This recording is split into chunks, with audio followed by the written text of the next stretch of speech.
Good evening. Welcome to Mutual UFO Network of Los Angeles. Tonight we bring you Dr. Michael Salla. Dr. Michael Salla is the founder of the website exopolitics.org, which he launched with the online publication of his first study paper, The Need for Exopolitics. Dr. Salla's inspiration for creating this website comes from a lifelong interest in the study of extraterrestrial presence on Earth, which has formed his professional experience in government and philosophy. Dr. Salla believes that to adequately resolve international conflict, one must always address the roots. He asserts that the existence of the ET lies at the roots of most international conflicts. Dealing with this off-world presence is essential for establishing global peace, writes Dr. Salla. His study papers on his website have been expanded for his forthcoming book, Exopolitics: Political Implications of the Extraterrestrial Presence, which I believe is out in print now. Dr. Salla is also the author of The Hero's Journey Toward a Second American Century, and the author, co-editor of 3 other books, Essays on Peace, Why the World Ended, and Islamic Radicalism, Muslim Nations and the West, which was published in '93. Dr. Salla has authored more than 70 articles, chapters, and books reviewing peace, ethnic conflict, and conflict resolution. He has conducted research and field work in the ethnic conflicts in East Timor, Kosovo, Macedonia, and Sri Lanka. He has organized a number of international workshops involving mid to high-level participants for these conflicts. Dr. Salla earned his PhD in government from the University of Queensland, Australia, and an MA in philosophy from the University of Melbourne, Australia. He has held academic appointments in the School of International Service, American University, Washington, D.C., and the Department of Political Science, Australian National University, Canberra, Australia. He has taught as an adjunct faculty member at George Washington University in Washington, D.C. in 2002, and is currently researching methods for transformational peace as a research in residence in the Center for Global Peace, American University. He is directing the Center for Global Peace Ambassador Program, which uses transformational peace techniques for individual self-empowerment. MUFON LA is honored to have a researcher of such impressive credentials apply his knowledge and wisdom to the UFO phenomena, and we look forward to our membership support welcoming Dr. Michael Salla.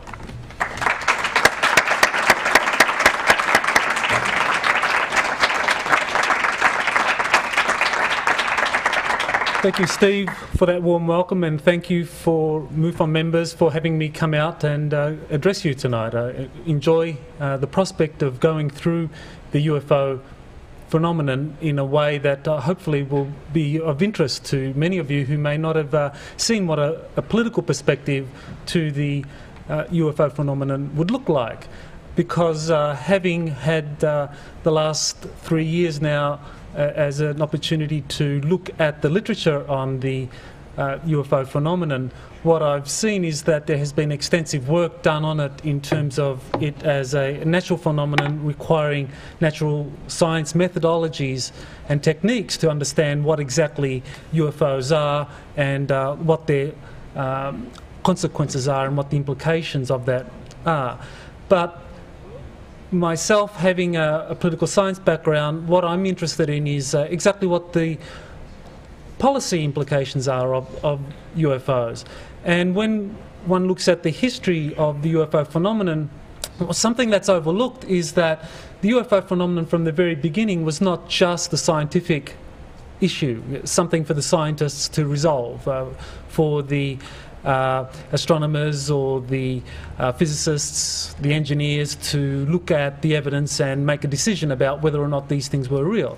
The question that would have been up there for many policymakers is that, well, this is a very serious political problem too. And unfortunately it seemed that that was never brought forward, that people tended to focus on the phenomenon itself, the physical phenomenon, and tried to come up with evidence and proof that this was real and this was something we should take seriously. Well, what was overlooked was that this was a very real political problem, whether or not the proof was there or not. I mean, the political implications were there, regardless of whether or not the proof was ever going to be found to substantiate UFOs. And that meant that the policy implications was something that could be looked at from the very beginning. And they never were, for reasons that hopefully will become clear as we progress tonight.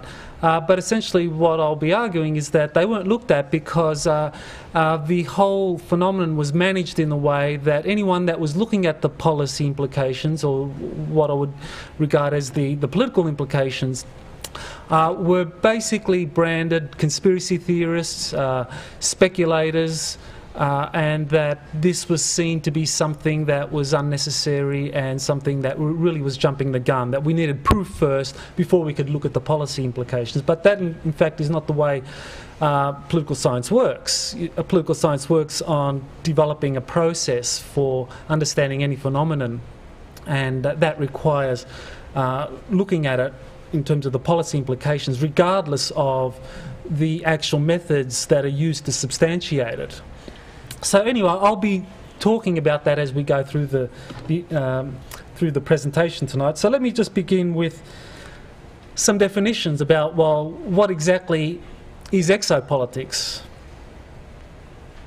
So exopolitics is the study of the political actors, institutions and processes related to an extraterrestrial presence. So it's really looking at this question of an extraterrestrial presence in terms of, well, if it's real, then who's involved in it? Who are the actors? Who would be the people making decisions about this problem or this issue or this presence?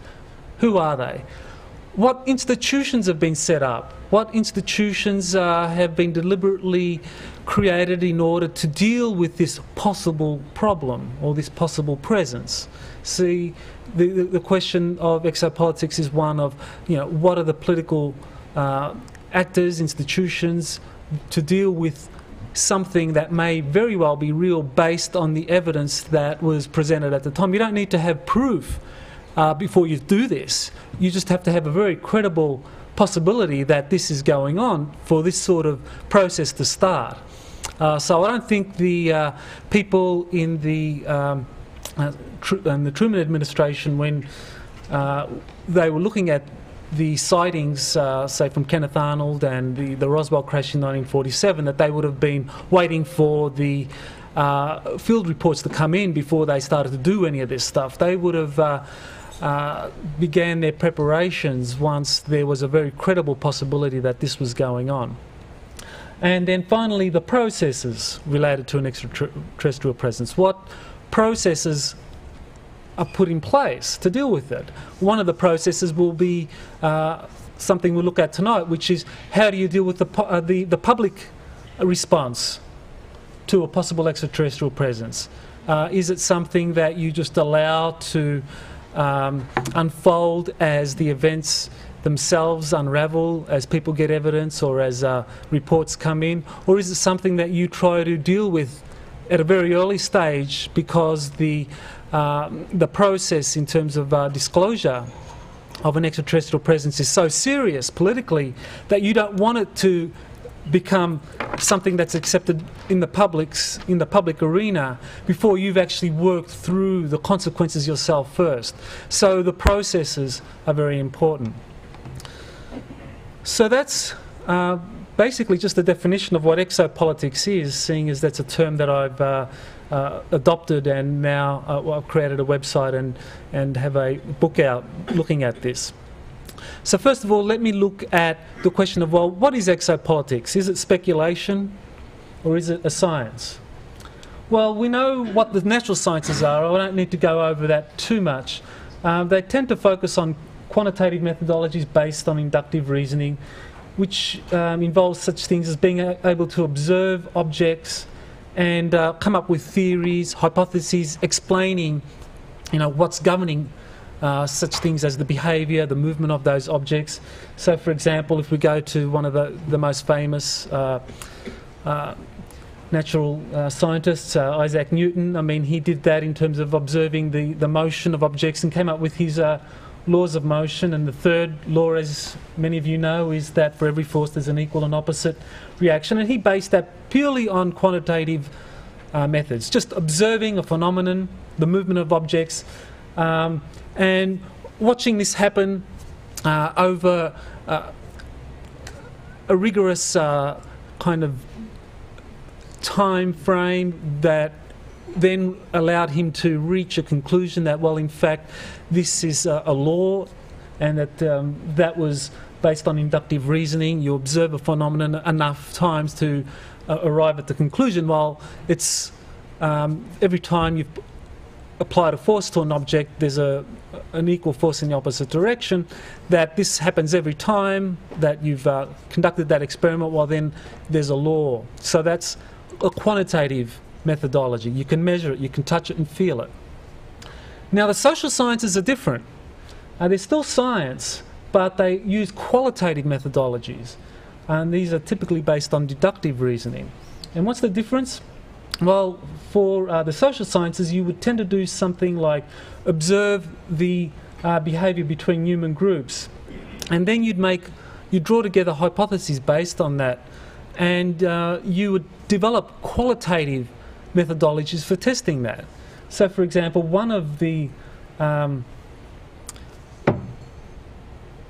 concepts that would arise from observing human behaviour is the idea of a social contract.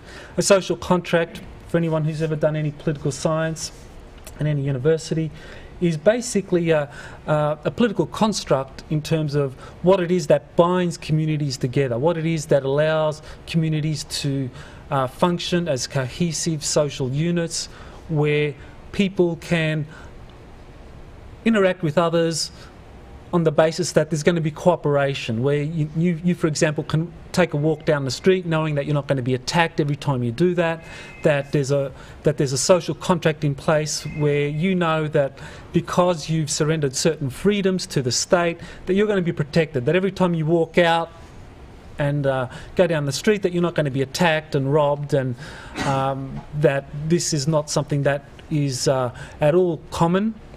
And that's because we have a social contract. There's this political construct. Now, that's something that political scientists look at.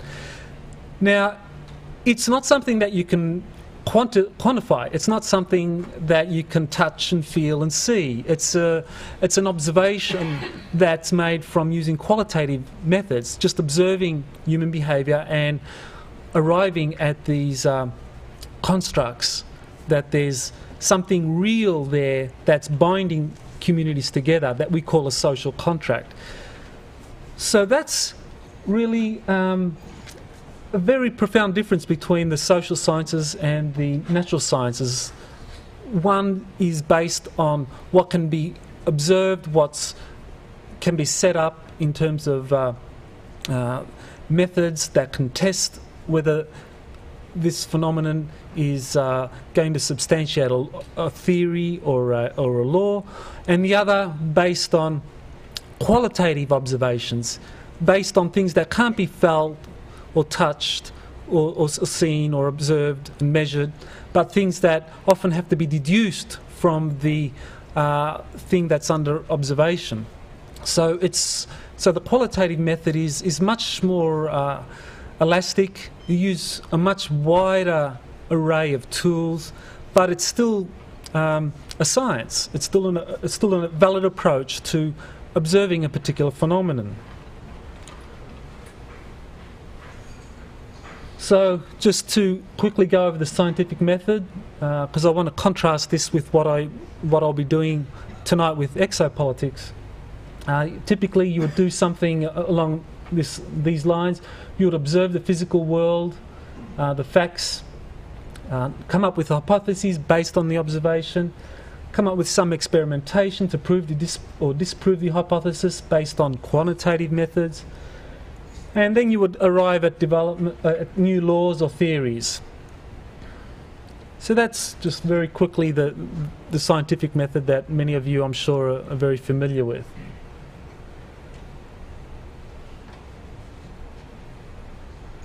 Exopolitics is a political science. As I said, exopolitics is based on a scientific methodology that belongs to the social sciences, not to the natural sciences. Well, so now we look at what it is that an exopolitical approach would be to the whole UFO phenomenon. it would begin with the observation of the facts, things that many of you have been doing, and in fact we saw with the film today. Witness reports of events such as 1947 and the claimed cover-up that occurred after that. First there's an Air Force report of a crash, and then that is quickly retracted, and so there were claims after that that there was a cover-up. Numerous flying saucer sightings, early 40s, 50s. These, I think, are very important sightings, because one of the things that characterises the early sightings in the 40s and 50s to later sightings is that many of those sightings in the 40s and 50s were sightings where the military actually played a big role. Many of the pilots, Air Force pilots, National Guard pilots, from the different services, military services, were actually making the reports. These reports were being made, and they were getting into the public arena. So you didn't just have reports coming from civilians. These were credible reports from military personnel who had very rigorous training, and they were making these reports and submitting them through their own various branches of the military. And I think that was a very important phenomenon. It meant that many of those reports were very credible, and many of them couldn't be explained. And because of that, that's something that I think is very significant politically, because that early period where you had the military making reports, and those reports getting out into the public arena and fueling many of the actual books that came out, was very significant. Well, of course, you had Project Blue Book and the extensive UFO sightings that it covered. Initially, it began to look at a lot of those military sightings, but then subsequently it concentrated on the civilian, and I'll mention that later. You had the contact experiences, so George Adamski, one of those, and many others who claim to have been visited or taken up in a ship or a UFO. So you had those claims, and then you had the abduction phenomenon, especially in the 1960s and subsequently. Many people claiming to have been abducted and experimented on, or having been taken on ships, UFOs. So those are some of the observations. Some of the hypotheses that come from those observations. Obviously, one of the hypotheses is that the extraterrestrial presence is real. Another is a cover-up of an extraterrestrial presence has been adopted by the national security system. And I think there's a lot of evidence that something like that began very early on in the piece. I would say that when we look at the way in which military reports were first allowed to get into the process, or at least get into the public arena, and then in early 1949 they began to basically pull those back. Military servicemen found that if they began to make UFO reports, that they began to suffer official censure. And there's one report in particular in Edward Ruppelt's the report on flying saucers that I thought is very interesting. He opens up his report. His report was Edward Ruppelt, just to remind you, Rupert was the first chief of Project Blue Book from 1951 to 1953. He was in charge of Project Grudge and Project Blue Book, and then he retired from the military service, and in 1959, I believe it was, he published his book, the report on unidentified flying objects, and he began his report with a story of a sighting, a report from of an Air Force pilot who saw a UFO, followed it, tried to work out exactly what it was radioing to the tower, to his controllers, that he was in pursuit of a UFO. It showed up on radar. There was visual sighting, and then he did something that was, I guess, controversial. He shot at the UFO. I mean, he fired off some shots at the UFO.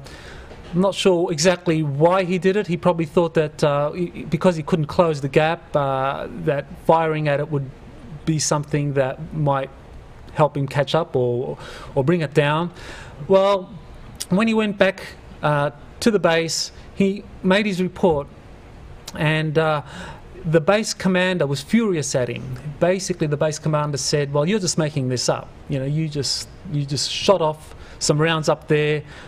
You've just concocted this story," and basically really criticised him heavily for having made up this story of a UFO and having shot at something, and that you know, he really was behaving inappropriately for an Air Force pilot.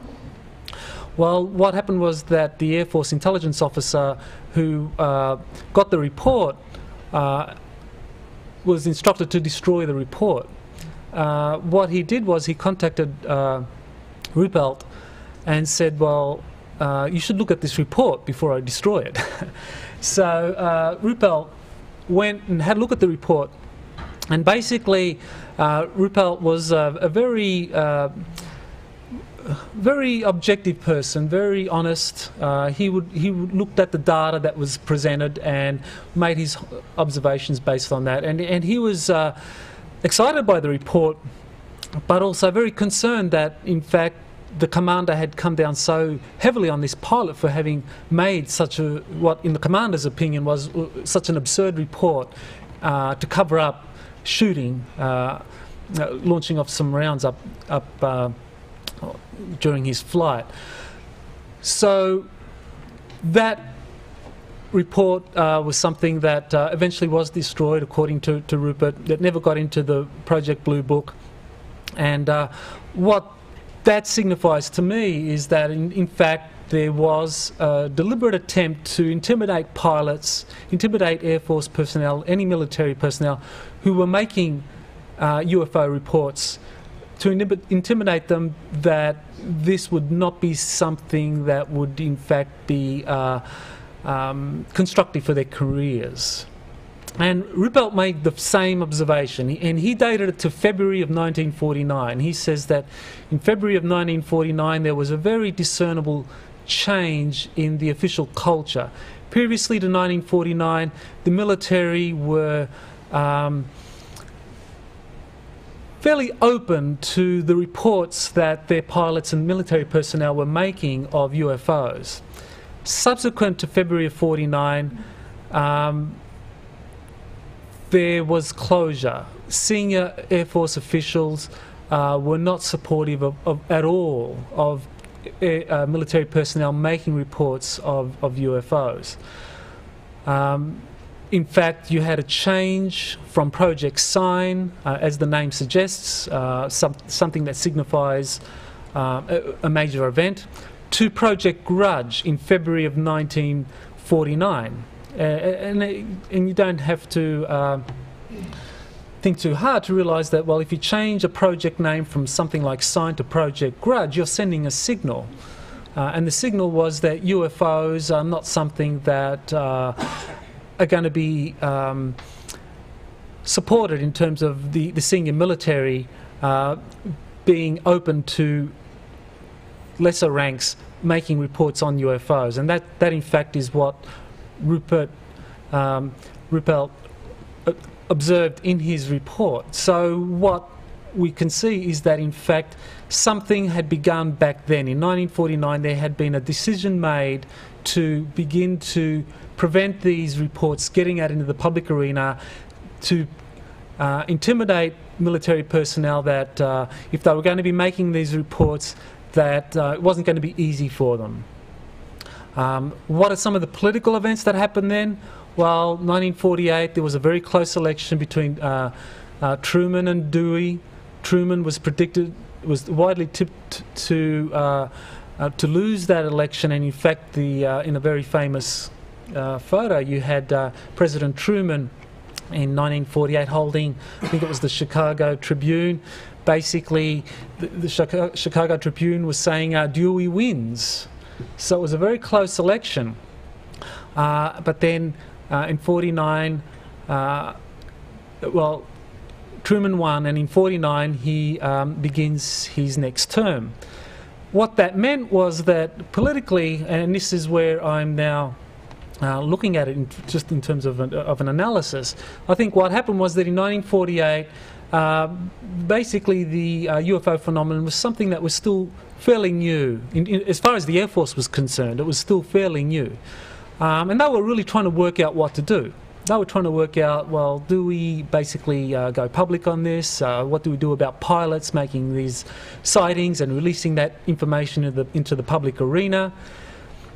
They were working that out, and because it was an election year, it meant that Truman, his administration, were basically waiting to see, waiting to make a decision.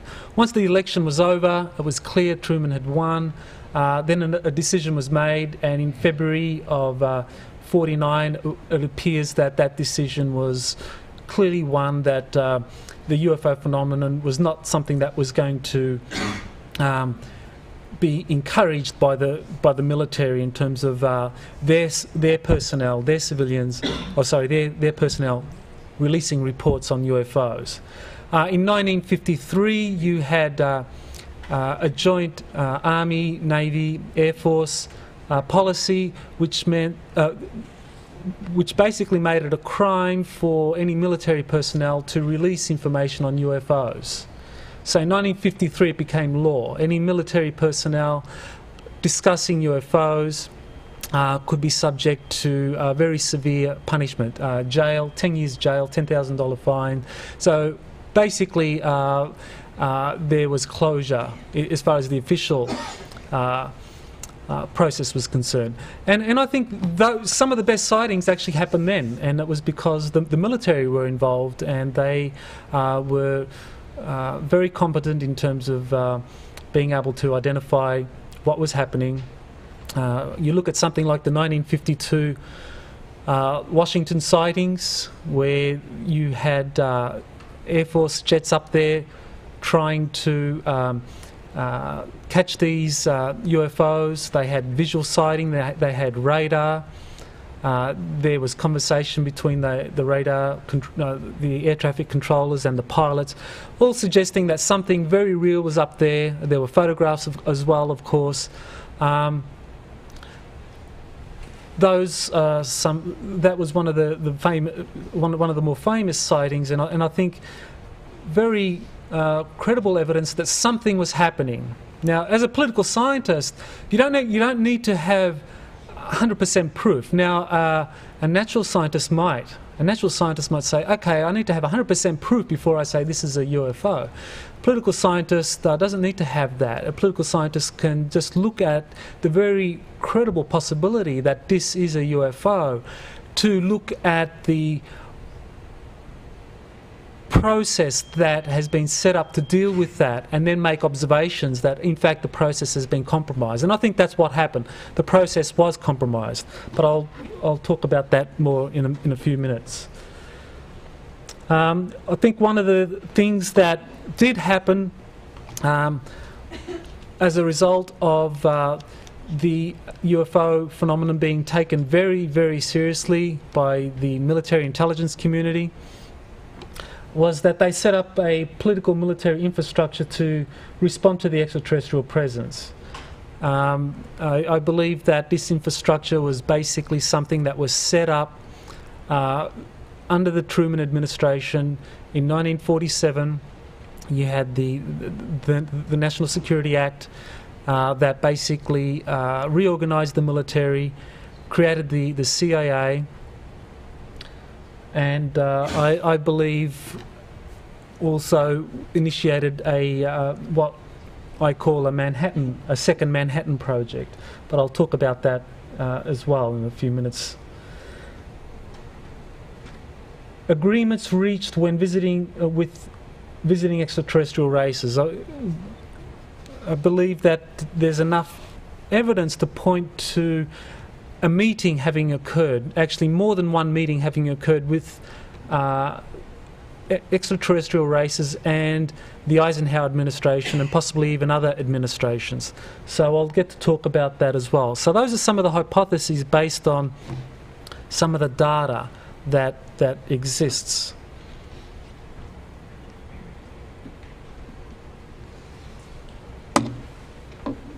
Okay, well, some of the evaluations that we can come up with based on those observations and the hypotheses.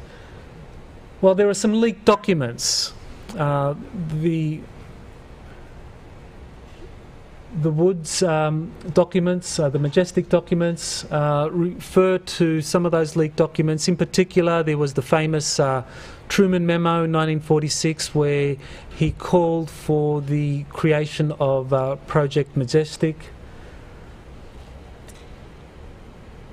That those documents do tend to support this hypothesis that in fact an infrastructure was created, that something was set up to deal with the extraterrestrial presence, with the UFO phenomenon, even while you had simultaneously in the public arena you had what appeared to be an ongoing investigation by the Air Force through Project Blue Book to ascertain whether or not the UFO phenomenon was something real and whether it constituted a national security threat. I believe that the two ran in tandem. One was a public relations effort to basically show that effort was being taken to deal with the UFO presence or the UFO phenomenon.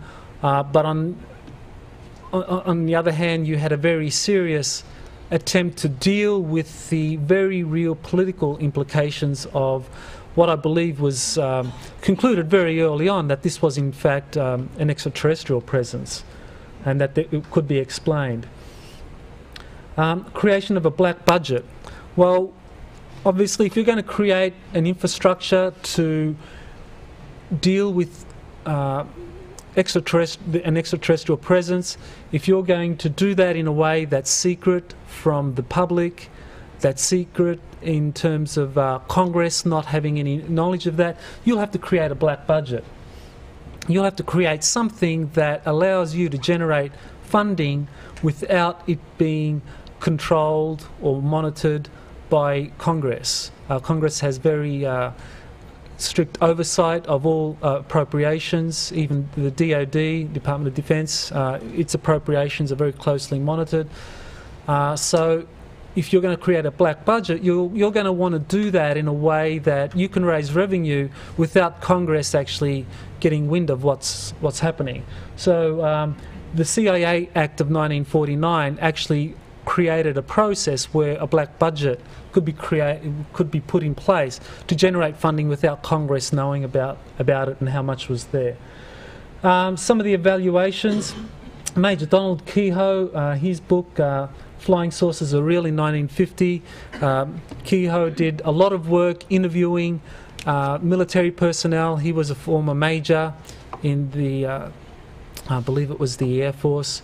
And he had very high-level contacts in the military. He had many of his former friends were generals, and he began interviewing, and at the time when it was still possible for civilians such as Kehoe to talk to military personnel about UFOs without it being a crime for the military personnel. In 1953, as I said, it became law. Any military personnel talking about UFOs could be punished.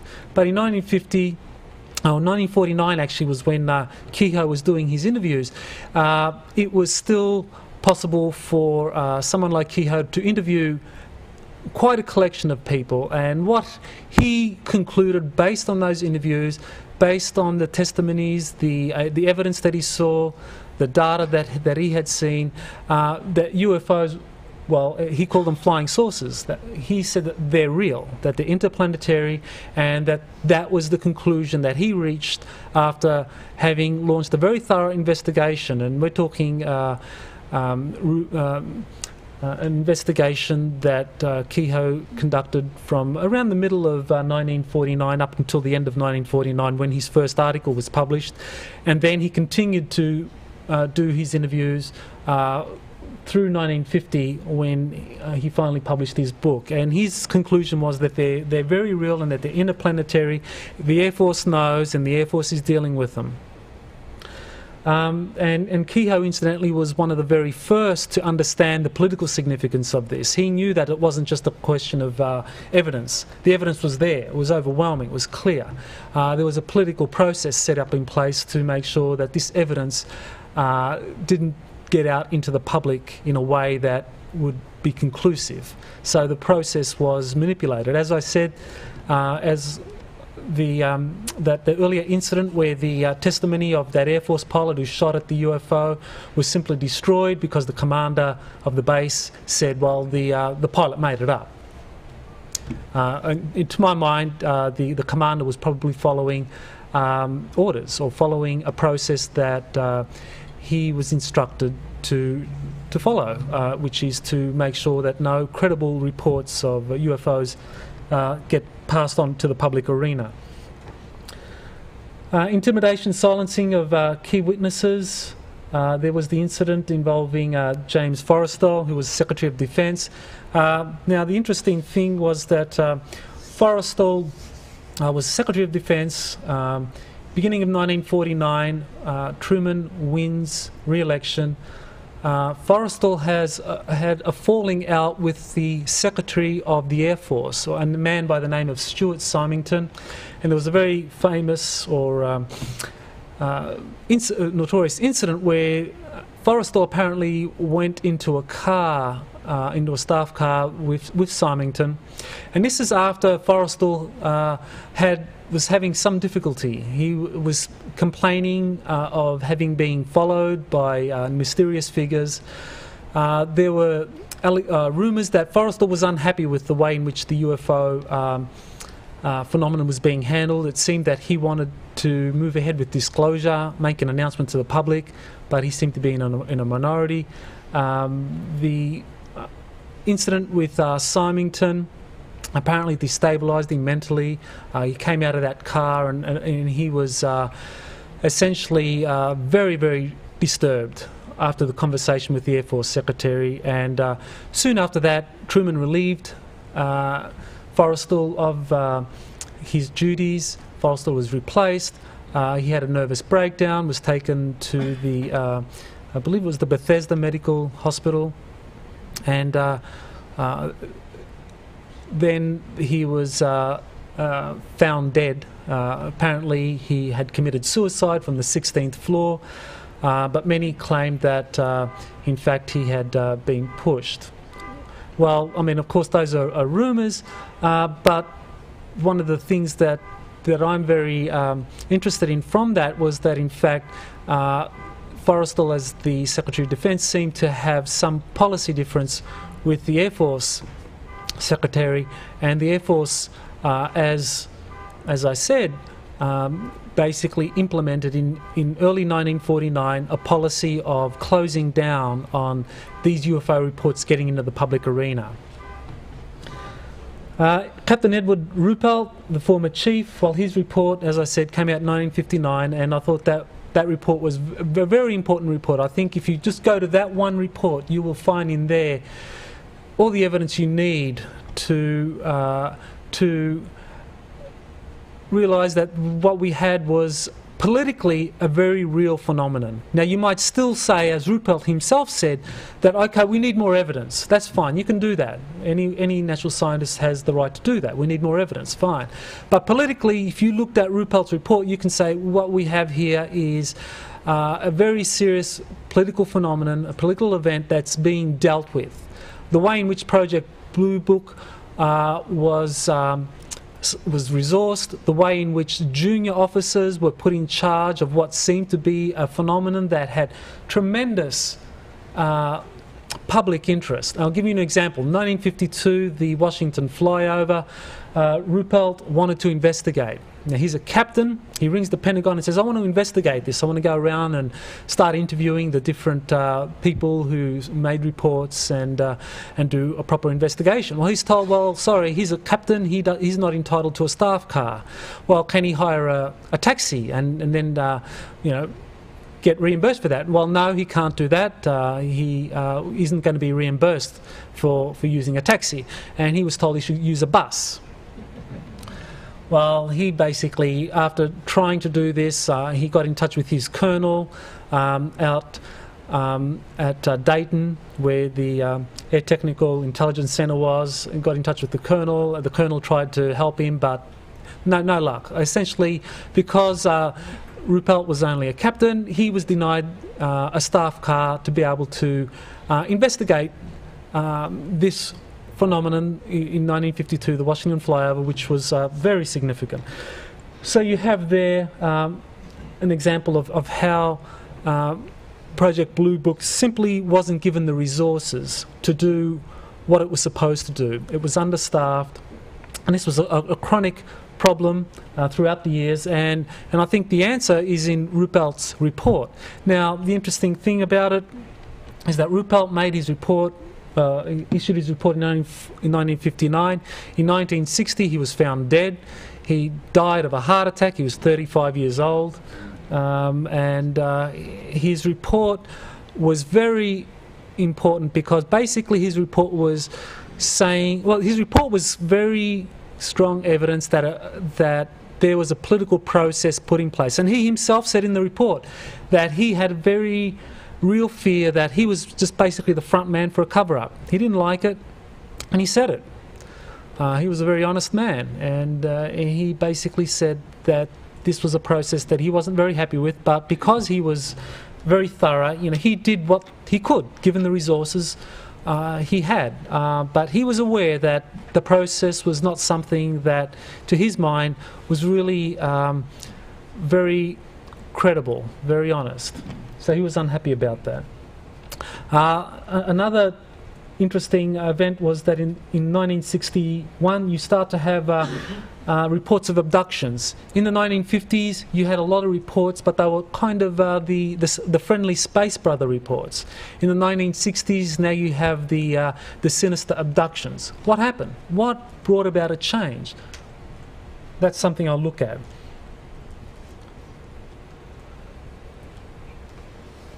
Okay, so as I've said, it's not speculation or conspiracy theory to look at the political implications of the extraterrestrial presence, but political science based on qualitative methods, because that's what political science does. You look at the data and you try to come up with your analysis. It's like, in many ways, it's like an intelligence analyst. You try to piece together the information you have to come up with the best available hypothesis or explanation to explain the phenomenon, which is very different to a natural science approach.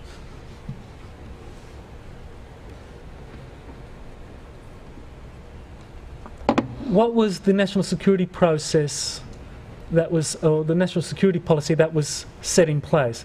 The extraterrestrial presence, based on the evidence that I've just very briefly alluded to so far in the presentation, it was seen to be a dire national security threat and needs a military response directed by the executive branch and national security agencies. You have a quote there by General Douglas MacArthur, 1955. MacArthur, for some reason, believed that the extraterrestrial presence was not just speculation, but it was so real that the people on Earth had to unite to prevent an attack from extraterrestrials. So there certainly were people, very senior people in the military, who were aware of the data, were aware of the national security process that had been set in place, and were very concerned.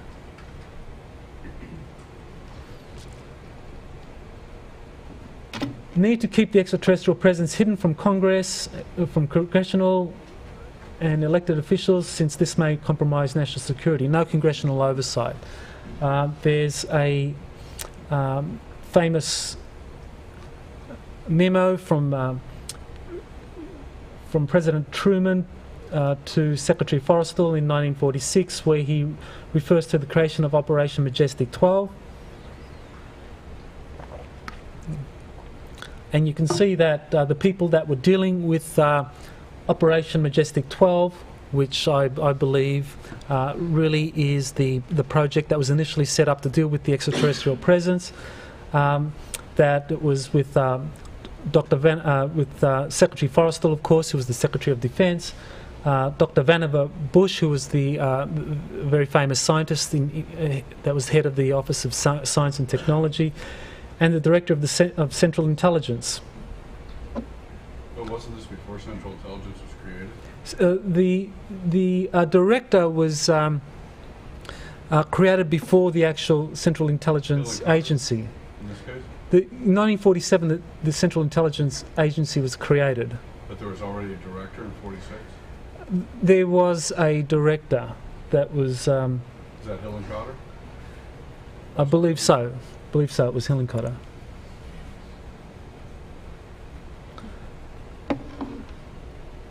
Okay, so the need to keep the extraterrestrial presence hidden from public due to potential for political, social instability and proliferation of extraterrestrial technology.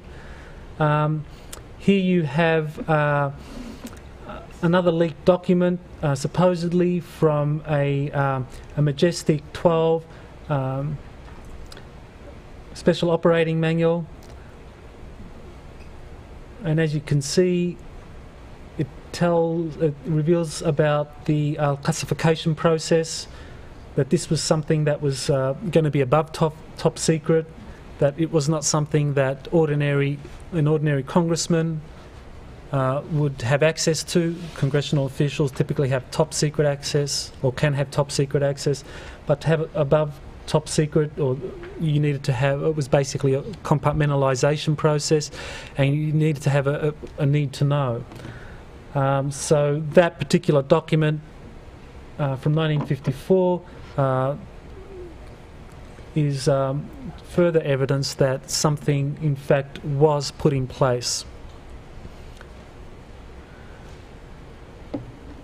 Okay, well, you needed to fund this. If there was going to be parallel infrastructure set up, something that wasn't going to have congressional oversight, which meant that Congress wouldn't know about it, which meant that you had to raise your own money for it, you had to do it in a way that you could raise sufficient money for whatever it is you needed to do. So however vast this infrastructure was going to be, it was something that needed to have separate funding altogether. And I believe that that was what the CIA Act was intended to do. The CIA Act was in 1949. The CIA itself was created in 1947. In 1949, the CIA Act was passed, and that basically created the funding basis for the CIA. And as you can see, the CIA is authorised to transfer or receive from the agency such sums without regard to any provisions of law. So the CIA can receive funds from any other government agency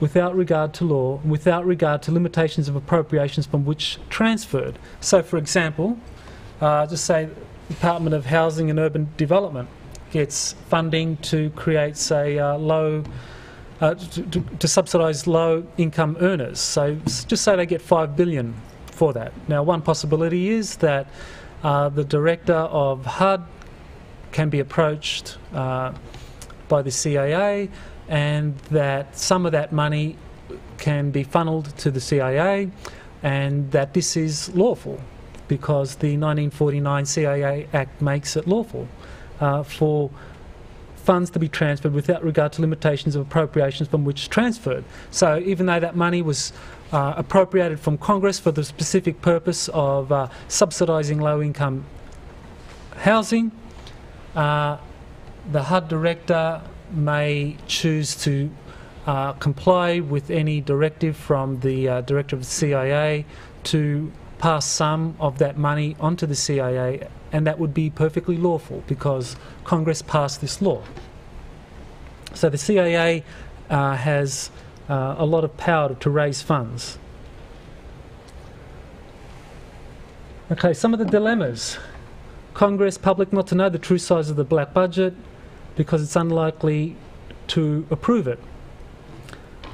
If Congress was to know the true size of the black budget, then there may be some effort to wind that down. Now we're talking the present. How big is the black budget now? That would be something that would be of concern. If the black budget has grown in size to the extent that for Congress there would be problems accepting that, then it might be difficult for disclosure to happen. I mean, if you're going to have a secret infrastructure that's created to fund black operations that deal with an extraterrestrial presence, and if you want to disclose that to the general public, you're getting a lot of kind of heat from people to release that information. One of the things that might stop you is that, well, if we release that information, then Congress will figure out how much we're raising through the black budget, and they might not give us that money. So that would be a real dilemma. I think there were creation of two black budgets. There's an official black budget, money that supposedly comes out of DoD appropriations to the CIA. That was disclosed by George Tenet in 1998 to be $26.8 billion. That supposedly is what the black budget is. That's what the 1949 CIA Act was supposedly created to do. Create an official black budget to fund the CIA and other organisations in the national intelligence community from appropriations drawn out of the DoD. But I believe that there was a second black budget, an unofficial black budget that relies on extensive CIA efforts to raise revenue without regard to law, which in itself is lawful because it's part of that congressional act. Using appropriated federal funds from other agencies, and here many people have spoken about various ways in which the CIA has been raising revenue, laundering from various federal agencies and other non-appropriated revenues. So I don't want to get into that because a lot of people have talked about that already, but the CIA certainly, I believe, is the organisation responsible for raising money to fund the secret infrastructure that deals with the ET presence.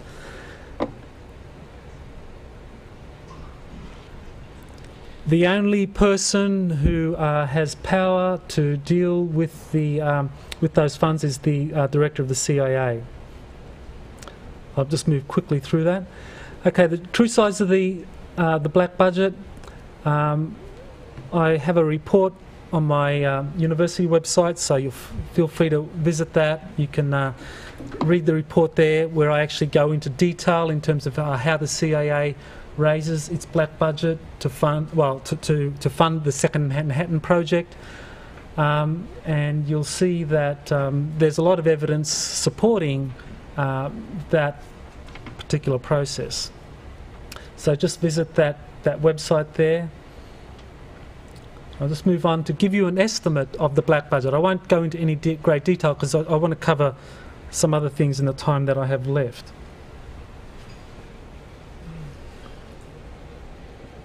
Okay, auditing reports, 2002, the DoD's budget wasn't disclosed, or the auditing was not adequately completed. 2001, again, the auditing was not adequately completed. 2000, $2.3 trillion were unsupported or improper in terms of auditing. Over what period of time? That was fiscal year 2000. Well, it wouldn't be 1.1 trillion in 1 year. Well, this is from the Inspector General's report. So, so for fiscal year 2000, that was the report. Well, that's the federal budget for a year. It's around that 1.2 trillion. No, that's the actual money that the DoD cannot account for in terms of movement of funds in the DoD. It's not the federal budget. That's just the DoD's. It's not the DoD's budget is. Well, I mean, now it's going to be 380 billion, so it's a lot less than that. But this is just the movement of funds through the DoD. The Inspector General of the DoD issues a report every year on how well the DoD audits its funds. You know, does it meet auditing standards? And these are the reports, so you can see them on my website. But 2.3 trillion were not supported. Sorry, 1999, 1.1 trillion. Sorry, 2000 I've got 2.3 trillion, and in there I have 1.1. I'll have to clarify what happened there. It might be 1.1 for both. Is that cumulative over years? That's just the 1 year. Money that the DoD moved within its own various branches that couldn't be accounted for in any proper way. So we're just talking about movement of money. That's not appropriations. Appropriations are a separate issue. Appropriations come from Congress. That's just the movement of funds. Do you mind if I interject, since that's an issue here? That there was I forget the senator who was trying to bring up the fact just a couple of years ago that the Department of Defense came to her and said they could not account for $2 trillion of expenditures in just a few years ago, and she was trying to bring that to the attention Over what of the period of public time? for just the previous year. Well, for the previous that's couple of absurd years. in the level of numbers, because the federal Can I just move on, because this is really just a preliminary. So 1999, you have 1.1 trillion that, sorry, okay, I've switched the figures. That's probably what happened. 1999, that was 2.3 trillion that couldn't be accounted for. And then 1998, you had 1.7 trillion. So we're talking huge sums of money that are being moved through the DoD that aren't being properly accounted for. And I think that that's really the black budget, the unofficial black budget. But I don't want to go into much detail on that, because I think there are other things I want to cover. Oops.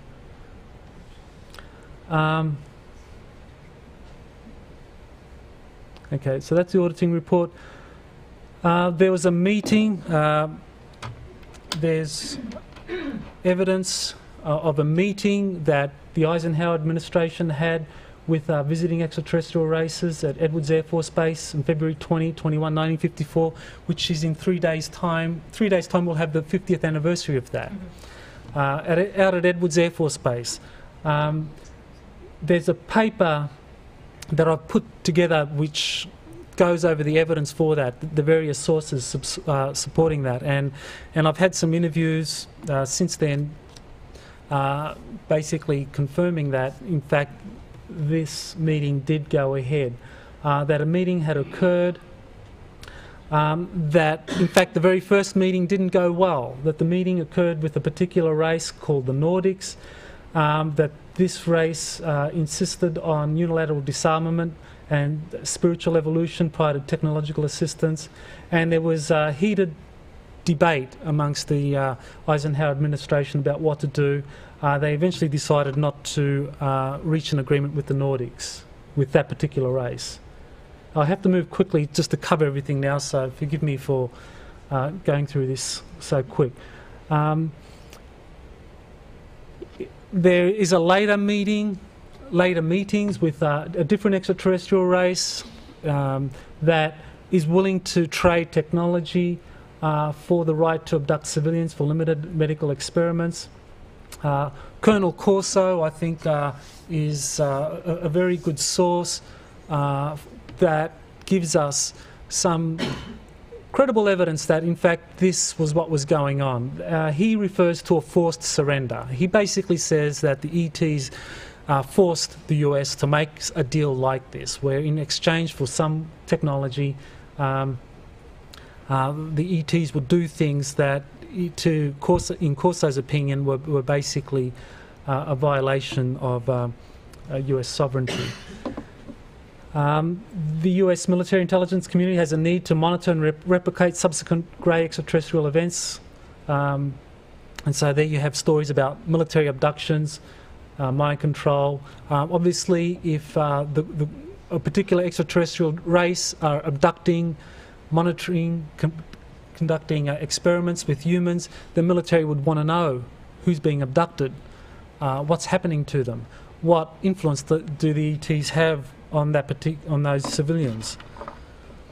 So that, to my mind, would be a very credible result. had military abductions following genuine extraterrestrial abductions. Desire for disclosure. Well, the military basically, I think, wasn't just a question of the black budget and what Congress would do. I think that they really were uncertain what the motives of the extraterrestrials that they had signed an agreement with really were. Were these benign or not? They weren't sure. Playing power politics with extraterrestrials. We're talking about a political process that was set up in 1947 under Truman. Truman was, of course, president, and he set up very firm executive control over the extraterrestrial project. Project Majestic 12, if the Truman memo is correct, and I think that there's a lot of evidence to say that it is correct, it signifies that Truman was in charge. He was in charge of it, he had firm control, he selected senior officials. That control shifts dramatically during the Eisenhower administration. Eisenhower implemented a process whereby at the end of his administration he was very unhappy. He was unhappy because he had lost control, that he no longer, as the chief executive, had control over the way in which the extraterrestrial presence was managed. It was now being run by committees that were in charge. And they have a variety of names: MJ12, PI40, Committee of the Majority, different names that are used.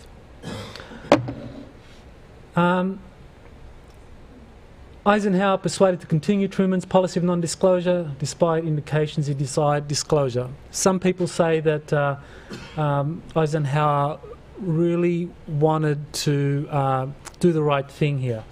General Lovekin, he was a brigadier general in the Disclosure Project, talked about how Eisenhower was basically betrayed by the people he trusted in terms of managing the extraterrestrial problem, or the presence. They were managing it in a way that Eisenhower was unhappy with. He'd lost control, and it looked like the non-disclosure policy was going to stay indefinitely.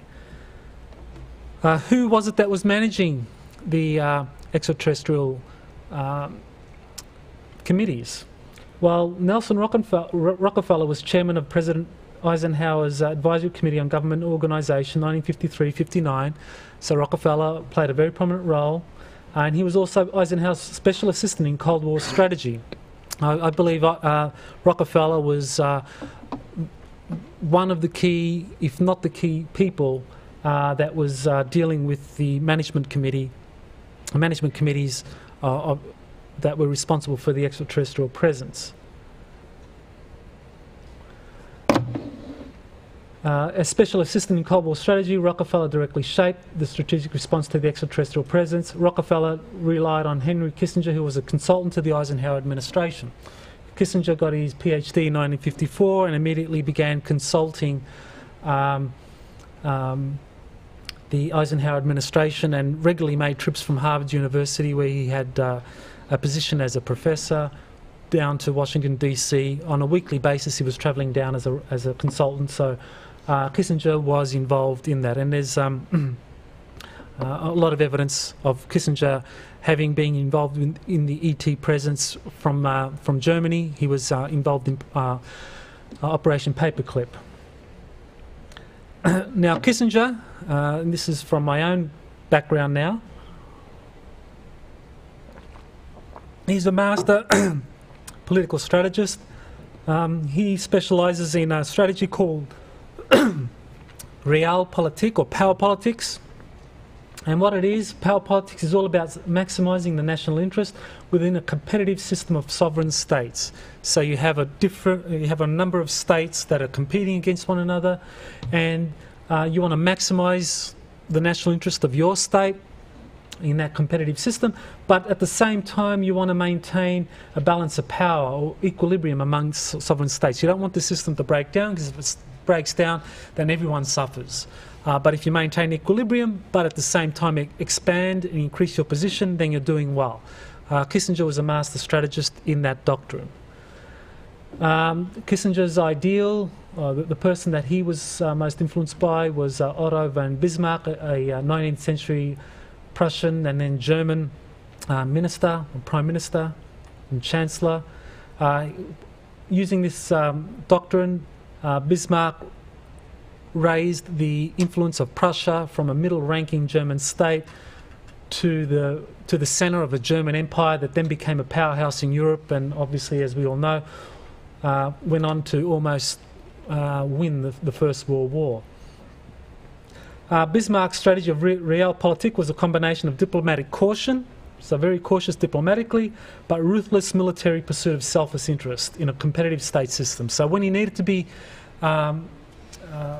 militarily adventurous, he could be, and was very ruthless in doing that. Kissinger used that strategy in dealing with the extraterrestrial presence. Now, one of the things that I perhaps didn't mention was that there were a number of different races, and I apologise for not going into more detail into this. That there were a number of different races. I just mentioned the Nordic races that the Eisenhower administration first met with in 1954, and then the subsequent grey races. But I may actually come up to that later.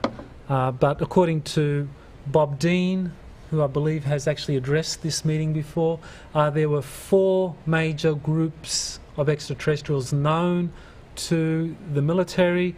He based his knowledge of that on his exposure to a document called the assessment that was held out at the Supreme Headquarters of the Allied powers in Europe. He served under the Supreme Commander of the Allied powers in Europe. Bob Dean was a military intelligence analyst, and he came across these documents, and in particular the assessment of that particular document on the threat posed by extraterrestrials to the military, and it referred to 4 different races, and these races had various motivations and activities underway, and Kissinger's power politics was set up to deal with those races in a way that was designed to maximise the national interest of the US, but preserving the equilibrium, to make sure that there wasn't a breakdown in the system, to make sure that there wasn't a war. The war that MacArthur referred to, that breakdown was something that Kissinger didn't want, and that the other managers in the Extraterrestrial Management Committee didn't want. They wanted to maintain the equilibrium, but at the same time increase the national interest. And that would be by pursuing the secret infrastructure projects, or the black projects. Okay, there I go through Dean's quote. So he refers to greys, refers to a large group, 6 to 8, 9 feet, and then he refers to a 4th group that has a reptilian quality to them. So a lot of people talk about reptilian extraterrestrials, and that these extraterrestrials in fact native to Earth. Many have talked about that, but it's interesting that Dean reports that this was in fact part of standard knowledge within NATO, while he was at the working under the Supreme Allied Commander of Europe. So that, to my mind, is very credible testimony. Consequences of power politics means that morality plays no vital role in developing a strategic principle. You don't care who the good guys are, who the bad guys are. You basically want to know who's going to make a deal with us, who's going to trade technology with us, who's going to help our strategic interest. Power politics isn't concerned about morality at all. General public is a strategic liability. If the general public knew about all of this, people would panic, society might collapse, the economic infrastructure that we rely upon for the infrastructure, the secret infrastructure, that would be the reasoning, that might collapse. That would be the last thing they want. If you're going to have a black budget, anywhere near that figure that we might deduce from the $1 trillion or more that is moved around in DoD without it being audited in any clear way. If that is the true size of the black budget, you don't want that to disappear because the economy collapses. Nor do you want Congress to play a role, because they might say, look, we don't want you guys spending more than $1 trillion on armaments and these military projects when we think maybe we should just let the State Department deal with the extraterrestrials. That would be something. I think the State Department would be a bigger enemy than the extraterrestrials to the DoD. Black budget. Okay,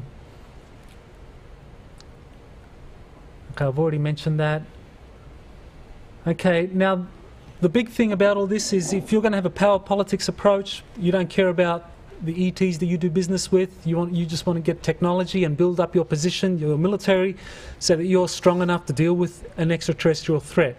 If that's your goal, then you deal with what ETs are willing to do that, and it appears that the particular factions that are willing to do that are the grey reptilian factions who do these technology agreements, and the exclusion of the other races, the Nordics and the service-oriented.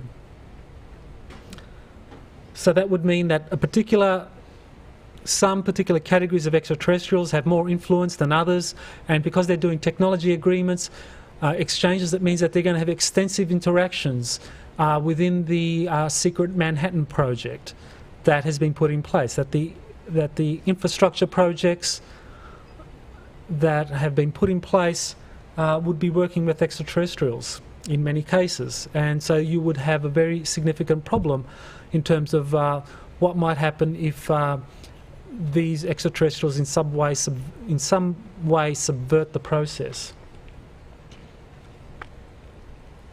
Can I have some more water, please? Thanks. Okay, what are the risks of this? Well, power politics basically means that you're going to keep all of this secret. You're going to keep it all centralised. You don't want the public to know. You don't want Congress to know. You don't even want the State Department to know. You just want to keep this secret within the military intelligence community or within the committees that have been set up to deal with the ET presence. And that carries with it some significant risks. Thank you. A repressive national security state that erodes civil liberties, that this centralisation process is inexorable. Every year you need more and more money. If you think that the extraterrestrials are a threat, every year you're going to need more and more money to deal with the threat that you think exists out there. And that means you need to increase the black budget, you need to increase the secrecy, and you need to make sure the word doesn't get out. Centralised decision-making makes possible subversion and infiltration by extraterrestrial races. As I said, if you've got technology agreements and you're dealing extensively with races that are quite happy to do these sorts of deals and are fairly unscrupulous, then you're opening yourself up to subversion and infiltration. And there are a number of sources that talk about how extensive this kind of subversion and infiltration has been. So it needs to be a process to deal with that. Okay, if you have a compartmentalised network of black projects, which means that no one knows what's going on, no one knows the big picture, the only ones that know the big picture are the committees. The people in the committees, Majestic 12, the Committee of the Majority, or PI 40, whatever you call it, they're the only ones that know the big picture. The people working in the projects themselves only know a little bit of the picture. They only know a part of the puzzle. So it means that if they only know part of the puzzle, it's easier for subversion to happen. It's easier for particular projects to be taken over because people just aren't aware of what's really happening. The compartmentalisation makes it easier to take over particular sections, particular branches, depending on the extensive nature of the interactions between the extraterrestrials and the human scientists, the civilians, the intelligence personnel, or the military personnel. there can be subversion there. So I basically argue that this strategy that was put in place is a political strategy. It's a strategic strategy, or a strategic response that really, I think, threatens human sovereignty, because it works on the basis that there's a possible threat, a possible extraterrestrial threat. And because of that possible extraterrestrial threat, you've got to make deals with those extraterrestrials that are willing to trade technology. As a consequence of those deals, you need to build a bigger and vaster secret infrastructure project to build whatever technologies they give you, which means that the black budget has to become even bigger, which means that you have to keep this. You have to be more careful about keeping all this secret, because Congress will never let you get away with it, and the public would be aghast at the funds that are being used for these projects. So it basically has created a process that every year gets worse and worse, because all you have to do, if you want to subvert the process, if you're extraterrestrials and you want to subvert the process, you create the perception of an increasing threat, dictating increased military build-ups while subverting key personnel, and that would further your long-term goal if the goal is a takeover.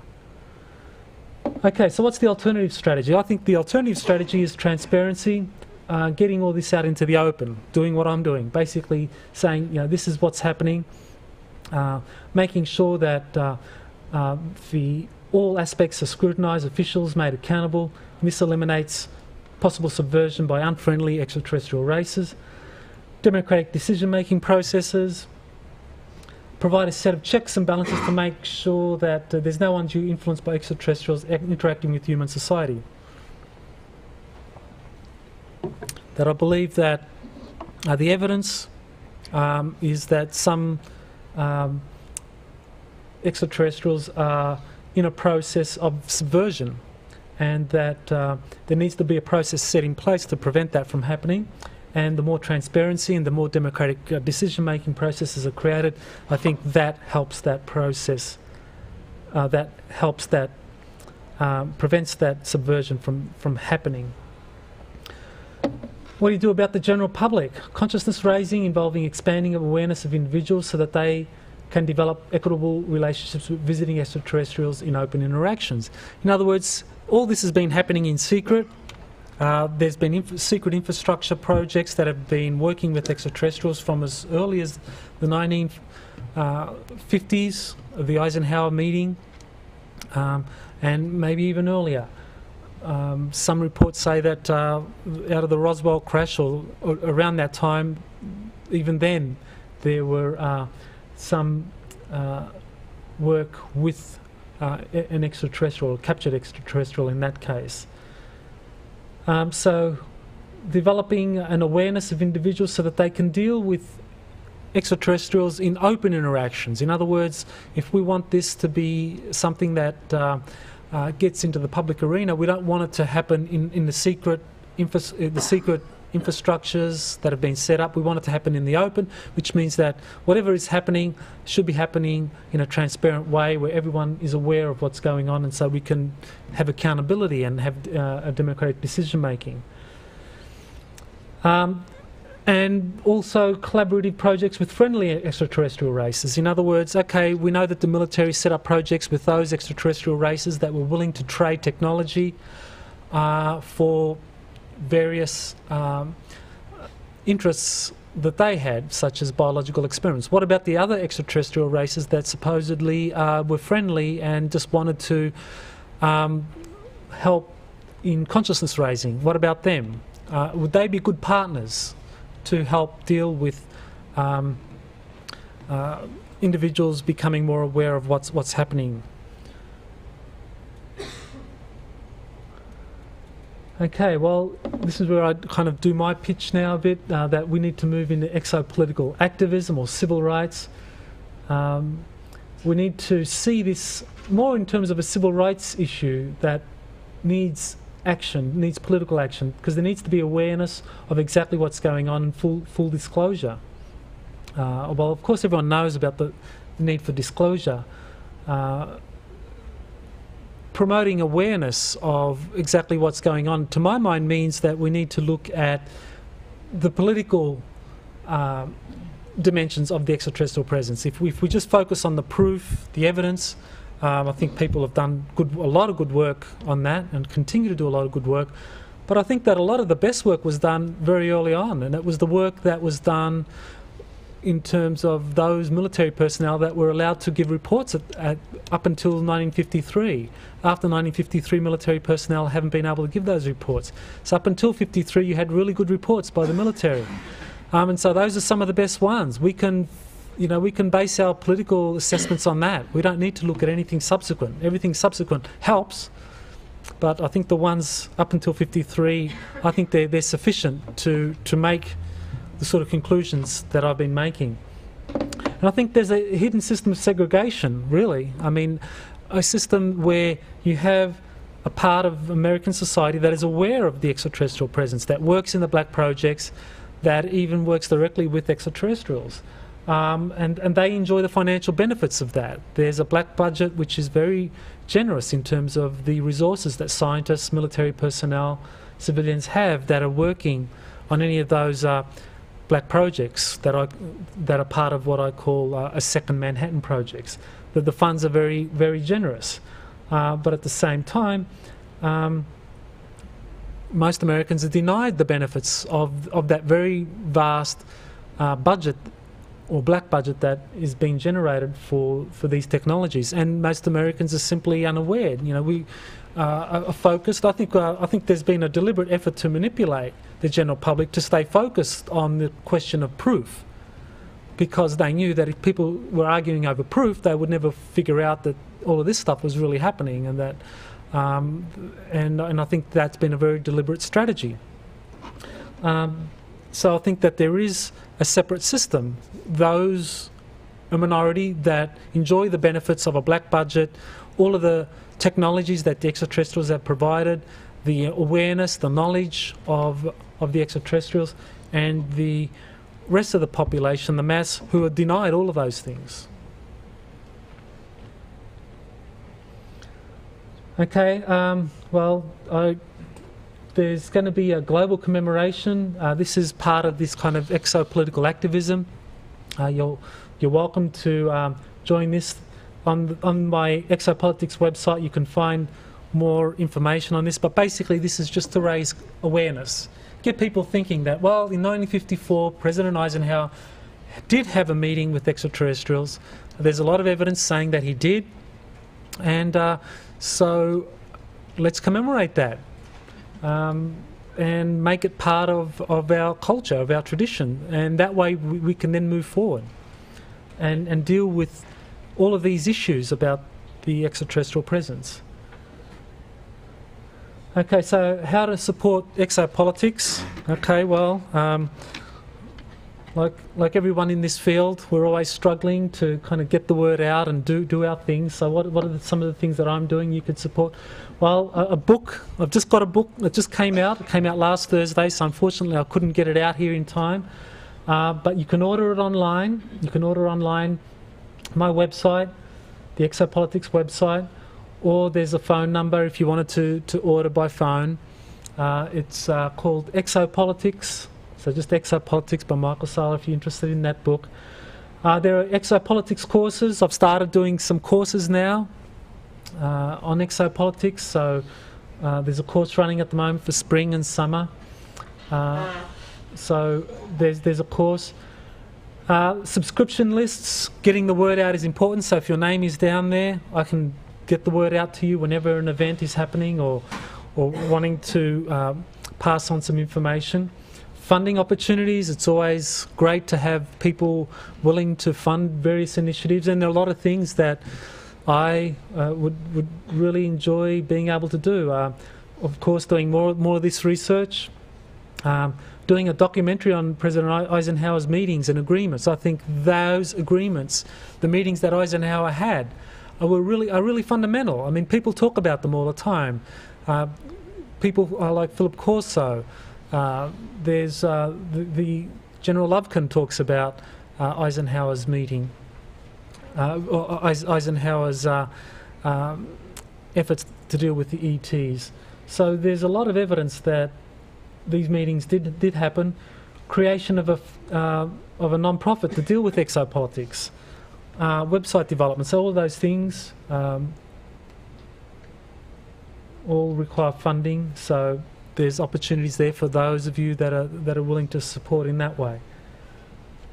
Okay, well that's it. So now there's time for questions.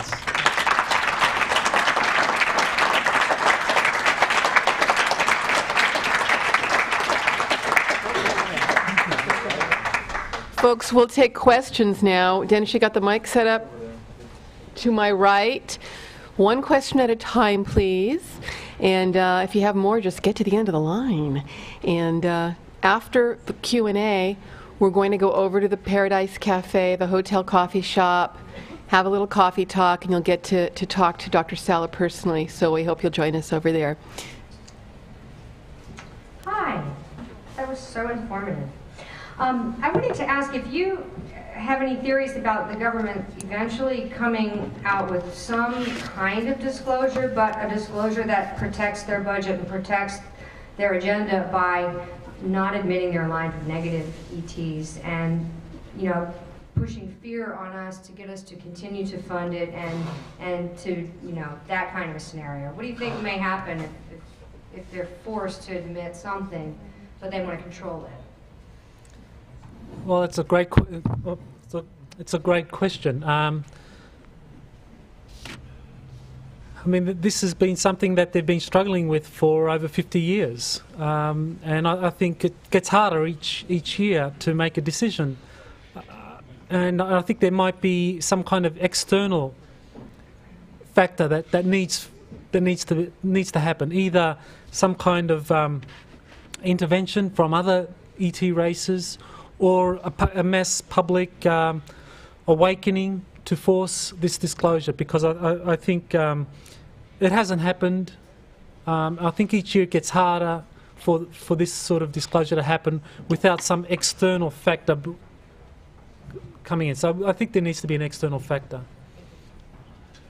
Great talk. I think an interesting model to use in studying exopolitics might be the way we have treated third world countries, I think, is very analogous to the way that we're being played now. I mean, the folks at the top of the food chain on Earth might think they're playing parapolitics, but I think it's more like us finding a friendly dictator that's willing to do our bidding and allow us to put a military base here and extract resources here in return for looking the other way. And I think how serious do you think that possibility is that we've been sold out? I think there's been certainly a process of those that have been managing the whole extraterrestrial presence, doing it in a way that they thought was really the best thing. I mean, they really were convinced that this was the way to do it. Maybe in the 40s, they made an assessment that the public just wasn't ready. People still say that even now, that the public aren't ready. I think that they might believe that. I think that the consequence of that belief was that they've set up as something like what you've described, you know, that we are treated very much like a kind of like a developing nation, being kind of controlled by a global management system or team. And I think it needs to change. I think there just has to be effort put in to change that, because I think the people that have been running it haven't been persuaded so far to do anything different. And I don't think they're going to be persuaded unless there's some kind of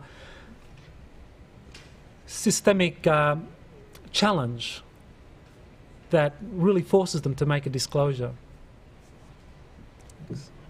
Hi. Assuming this is not some mass mind phenomenon and that there are extraterrestrials visiting us, logically one would assume that these people are, in addition to being technologically advanced, tremendously intellectually advanced and possibly spiritually advanced.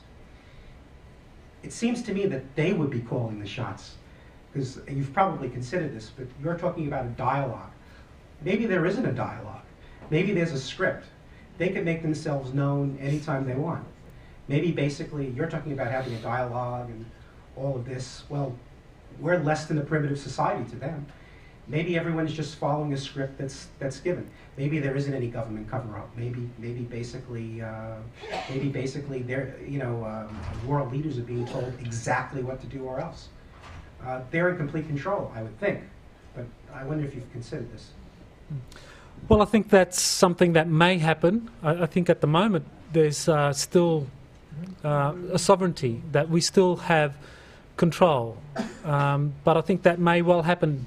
And to prevent that happening, I think, is why it's so important for this to get out into the public and more people to start realising that it's not a question of finding life on Mars and sending the Mars explorers up there. It's understanding that our government has made agreements with extraterrestrials, and that these agreements may have led to a process where extraterrestrials increasingly control elites, and that might lead eventually to the situation you described. I don't think we're there yet, but I think we might be getting there. Okay. When we were kids, we remember the cartoons where the ladder would come down from the flying saucer, and someone with an antenna coming out of his head would say, "Oh, take me to your leader." So it seems these guys aren't very democratic. They're not here to play games with the average Joe. It's not their thing. They're here basically to infuse this technology into our society for their ultimate benefit, which would be correspond to our ultimate benefit. But it's just not democratic. They're on a "don't call us, we'll call you" basis, because there are very few people that can interact with them, in other words, to meet them halfway, to develop this technology. And we've seen it in a flood in the last 25 years, whether it's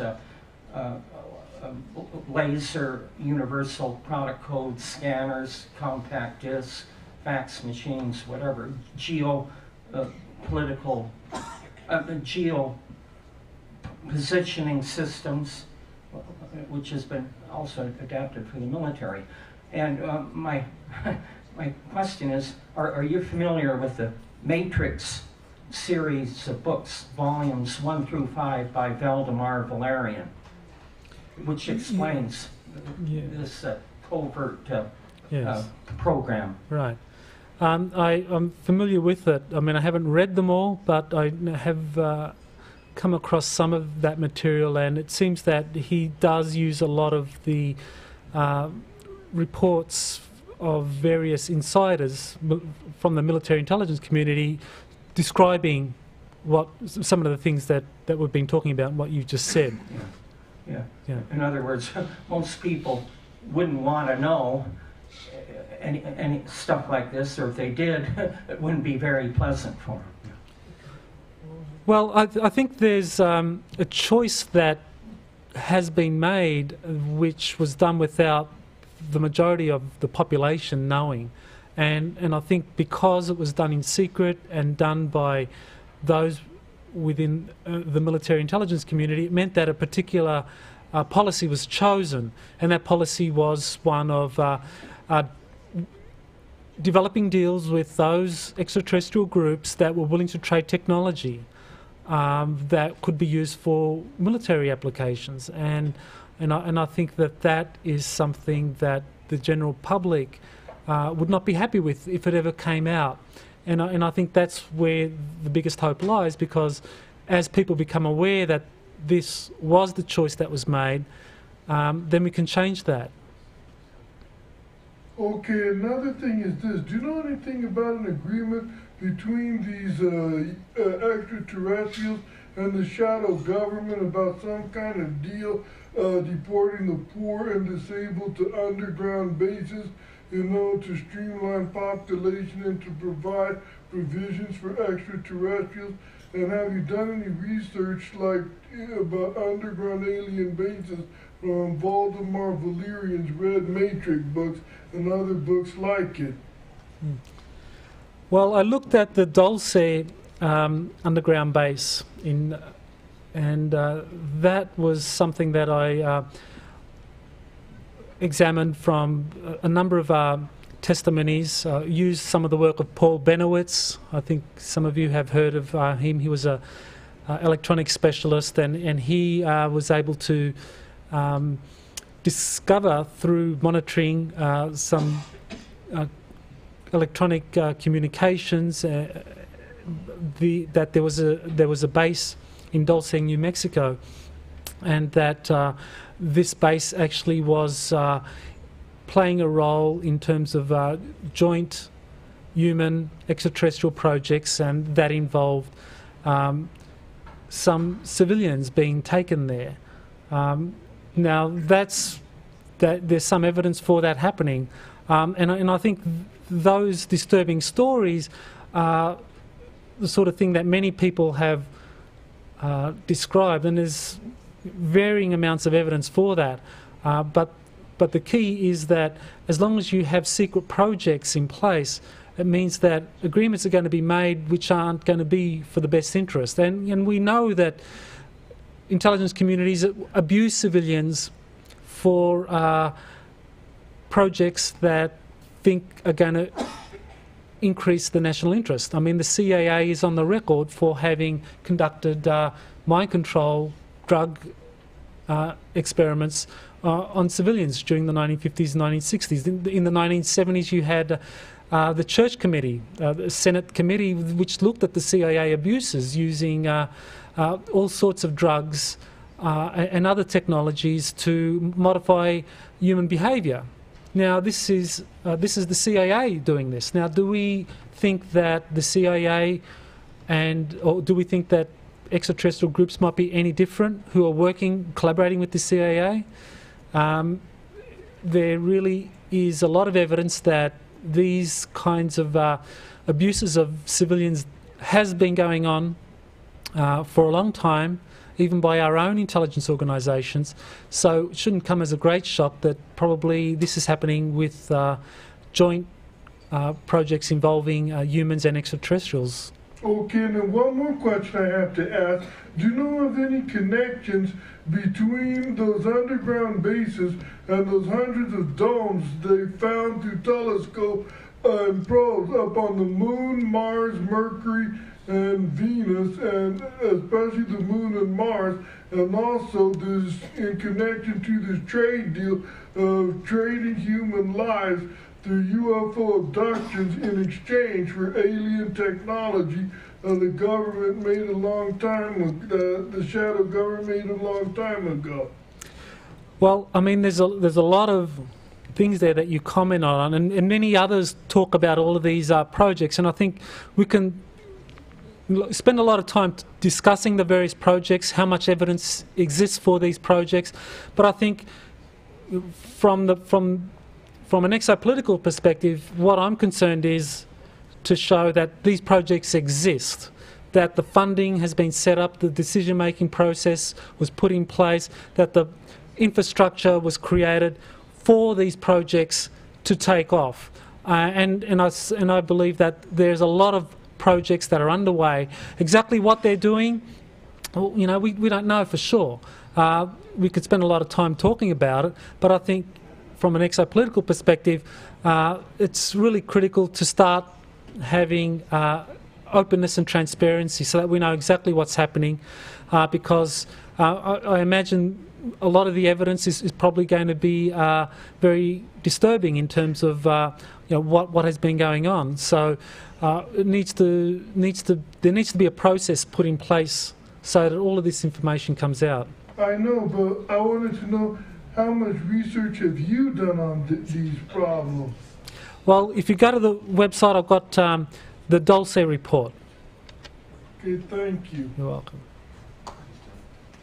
I had another thought about how most of our knowledge about government ET meetings and such is very Western oriented, it's very United States oriented, some England oriented. And you as an Australian, are you Australian or are you just from Australia? Australia, You're actually yeah. Australian. I was wondering, because I worked with a Peruvian shaman once, and I was asking him about ET stuff going on in Peru, and he said, well, everything I hear in Peru is all positive alien stuff. No one gets abducted in Peru. And I don't know if that's true or not, because I didn't really follow up on that, but you know, the whole idea of, are there other countries with other governments meeting with other alien groups that aren't having the same problems and aren't making the same deals, and maybe that will come to light and be of issue as well? Well, I believe one of the criteria for the agreements being reached in the first place under the Eisenhower and subsequent administrations was that these agreements would be exclusively with the US government, and that's the technology agreements. And so I haven't seen too much evidence that other governments have done deals. I've heard that the Russians, for example, have been passed on information from the US intelligence community about the ET technologies, and that there's been close collaboration with the Russians, but that the Russians themselves haven't signed agreements.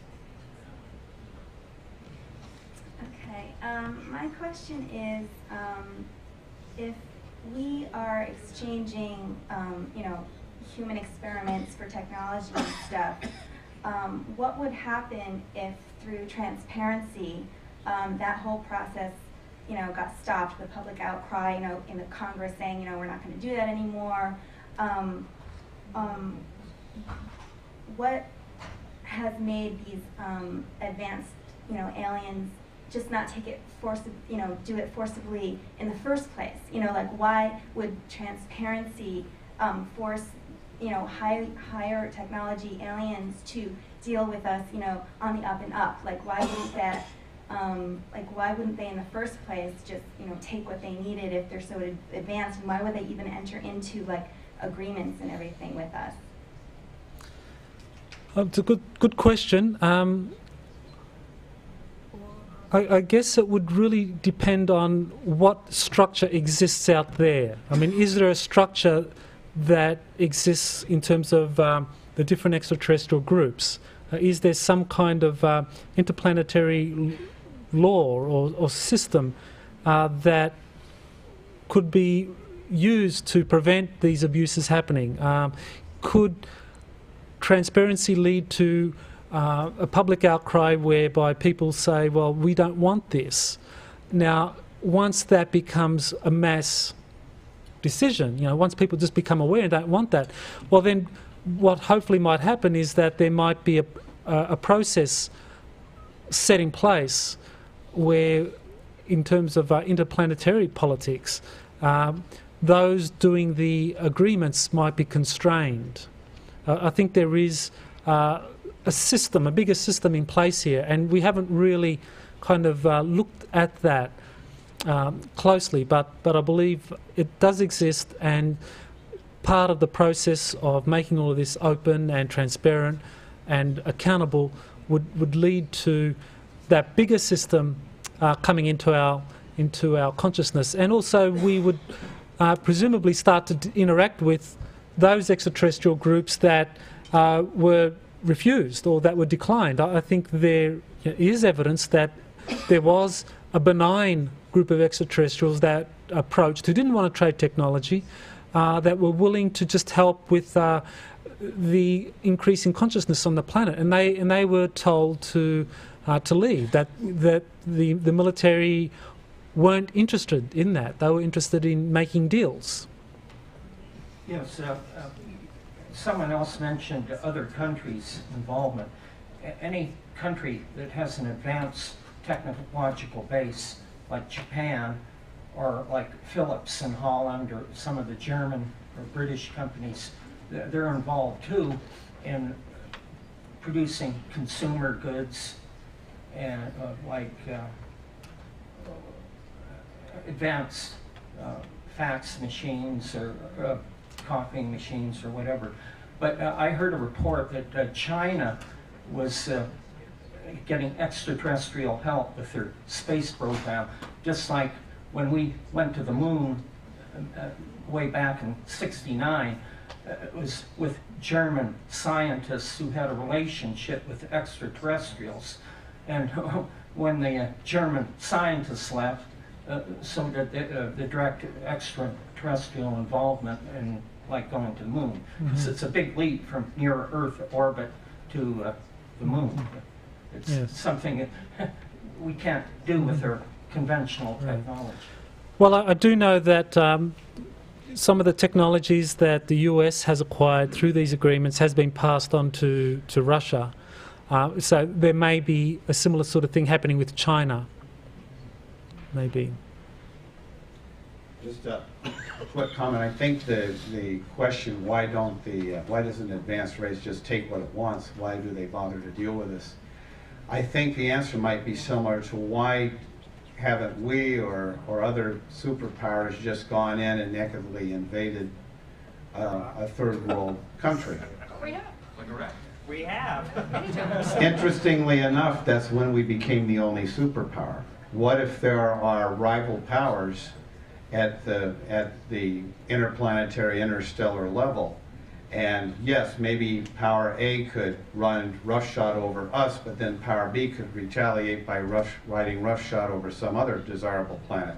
So what you have is a jockeying for position among rival powers, and we become pawns in a greater game.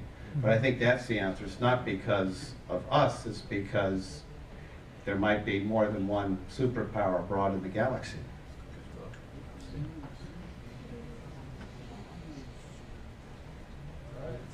Any other questions? Please join me in thanking Dr. Salla.